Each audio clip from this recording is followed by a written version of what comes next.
मधल्या वेळेत चटपटी खाण्याची इच्छा होते का?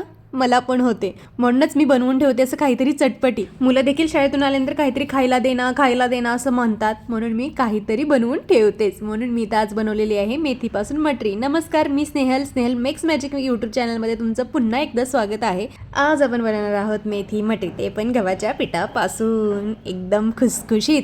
सर्वात आधी आपल्याला मेथी छान कढईमध्ये पाणी सुकेपर्यंत फ्राय करून घ्यायची आहे. आणि दुसऱ्या भांड्यामध्ये घ्यायचं 1.5 कप मी इथं गव्हाचं पीठ घेतलेलं आहे, 1/4 कप मी रवा घेतलेला आहे, 1/4 कप बेसन घेतलेलं आहे. ते आता मेथीचं प्रमाण रोस्ट केल्यानंतरचं 1/4 कप आहे. त्याच्यामध्ये मी 1 चमचा तूप, 1 चमचा हळद, 1 चमचा मिरची पावडर, 1 चमचा धने पावडर, 1 चमचा जिरा पावडर, 1 चमचा गरम मसाला, 1 चमचा चाट मसाला आणि त्याच्यामध्ये मी कसुरी मेथी टाकलेली आहे, थोडे जिरे टाकले आणि थोडा ओवा टाकलेला आहे. आता मी तीळ स्किप केलेले आहेत, कारण ऑलरेडी आपली मेथी कडू असते, अजून तिळामुळे कडू लागू शकते, तर मी तर तीळ स्किप केलेले आहे. तुम्हाला टाकायचे टाकू शकता. नंतर ते मिक्स करून घेतल्यानंतर ना त्याच्यामध्ये मी थोडंसं तेल टाकलेलं आहे, त्यात मी ओरिगॅनो टाकलेला आहे आणि एक चीज टाकलेला आहे.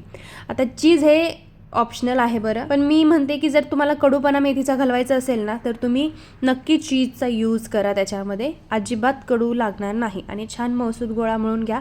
शक्यतो जास्त सैल मळू नका, हे तर मटरी क्रिस्पी होणार नाही, म्हणून थोडंसं कडकच मळा पीठ. आणि आता इथं मी साठा बनवून घेतला आहे. त्याच्यासाठी मी इथं 3 टेबलस्पून कॉर्नफ्लॉवर आणि 1 टेबलस्पून तूप घेतलेला आहे. आता ते दोन्ही छान मिक्स करून घ्यायचं, फ्लफी होईपर्यंत मिक्स करून घ्यायचं आहे आपल्याला. आता आपण मटरी बनवायला घेऊया. एक गोळा घ्यायचा मीडियम साईजचा, छान पातळ असा लाटायचा, त्याच्यावरती सर्व बाजूनी साठा लावून घ्यायचा एकसारखा आणि तो फोल्ड करायचा. आता व्हिडिओमध्ये दाखवल्याप्रमाणे तुम्ही तसं फोल्ड करू शकता. फोल्ड करून झाल्यानंतर ना परत एकदा त्याच्यावर साठा लावायचा, परत फोल्ड करायचा. आता स्क्वेअर शेप आलेला आहे, परत ते स्क्वेअरमध्येच लाटायचं.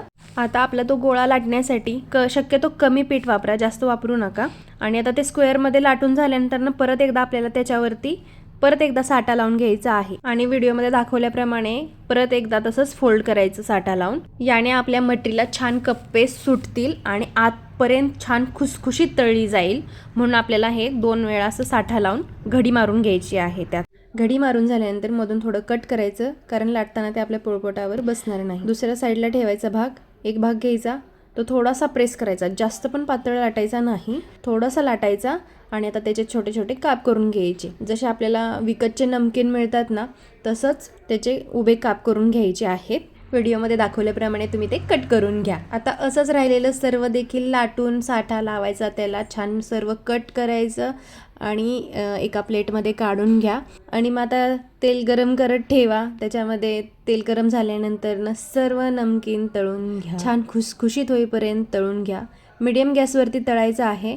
लाईट ब्राऊन झालं की तेलातून छान निथळून बाहेर काढायचं, थंड होऊन द्यायचं. त्याच्यावरती छान पेरी पेरी मसाला टाकायचा आणि टॉस करायचं.